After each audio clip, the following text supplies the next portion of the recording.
Papasukin na natin to. Hawakan mo. Huwag na natin patagalin to. Aray ko! Bakit? Ano ba? Oh, dito kayo, ha? Dito kayo. Dito tayo.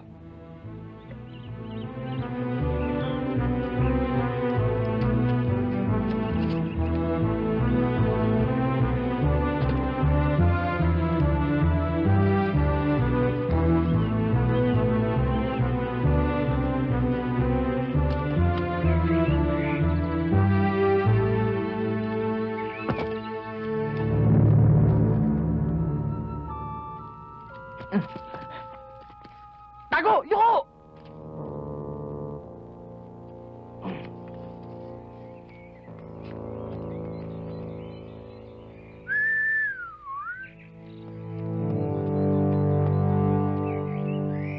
Ang dami-dami nila, sir. Nakapaligid sa buong bahay. Aling Sheila, nasan po si Carlota? Ando doon sa kwarto ng papa mo. Aling Sheila, pinag-usapan natin, ha? Alam niyo na yung gagawin niyo. Opo, sir. Pero, sir, mag-ingat po kayo. Sige po. Dito muna kayo. Alalayan niyo ako, ha?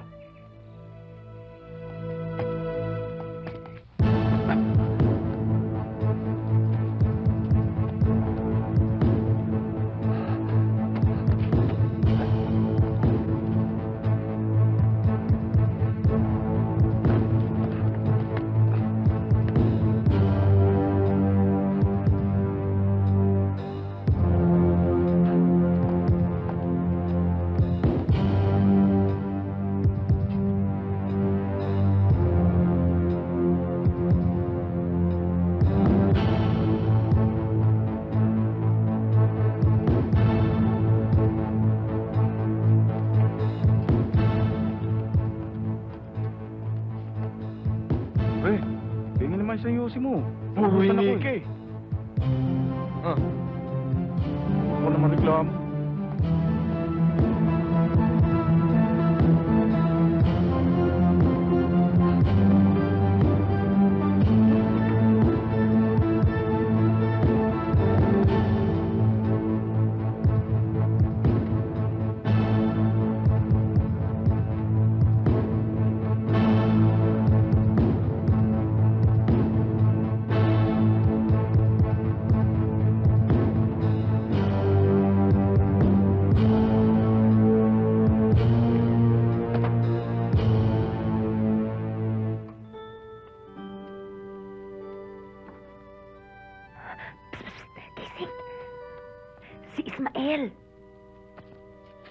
Sino yun?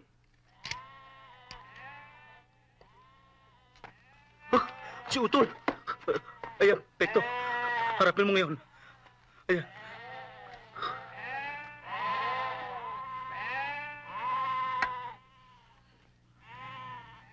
Sige, ngayon mo hawakan to. Ay, naku! Sige.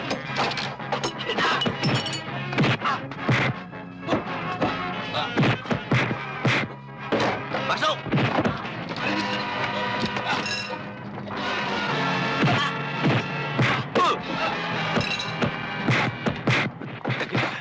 Tagilid. Pasok. Sige, pasok. Sige. Subukan mo pumasok. Gagawin kitang mambig.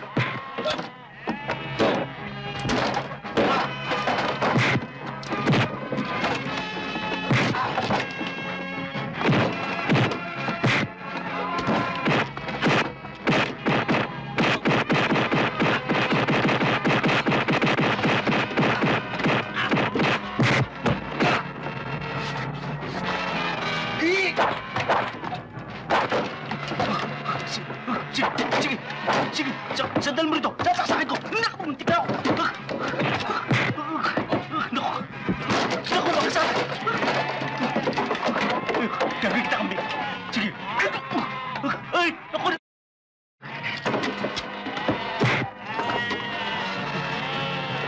Ito na naman ako.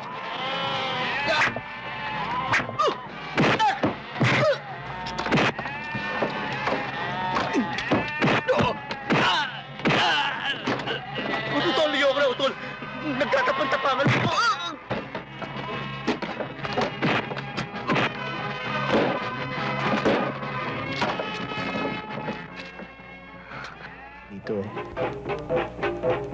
pa man, balang araw siguro masasanay din ako sa karahasan. Namimiss kita, Ason. Ang tuwa ko nang mabalitaan ko sumapi ka na sa hukbo. Kumusta ang buhay, Armando? May kabahan sa dati nating pagkakibaka, di ba?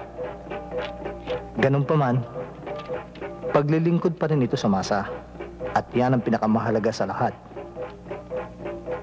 Sayang, magkaiba ang ating area at trabaho. Ngunit inaasahan kong mapapaaga ang pagkikita natin muli. Siya nga pala, Ason, nasa Abra daw si Abraham. Kaili ang tawag sa kanya ngayon. At ako naman, Kaambo. Balita ko, Kaloida daw ang tawag sa'yo eh.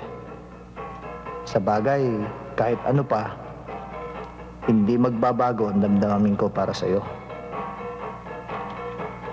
Sige, Ason, paalam na. Mag-iingat ka sana. Nagmamahal, Kaambo.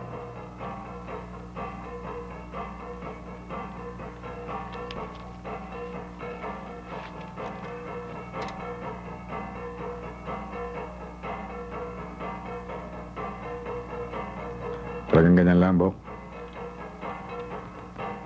Lahat halos na kasama dito dumadaan sa ganyan. Ako nga eh. Nung unang encounter ko sa Isabela, halos 10 buwan akong di nakatulog. Para bang nakikita ko ang mukha ng napatay ko. Wala rin yan.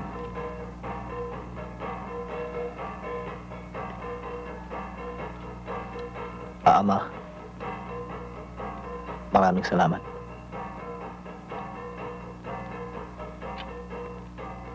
Para sa inyo. Hanggang ngayon, umiiral pa rin dito sa amin na kapag may kinatay, pantay-pantay ang tinatanggap ng bawat bahay.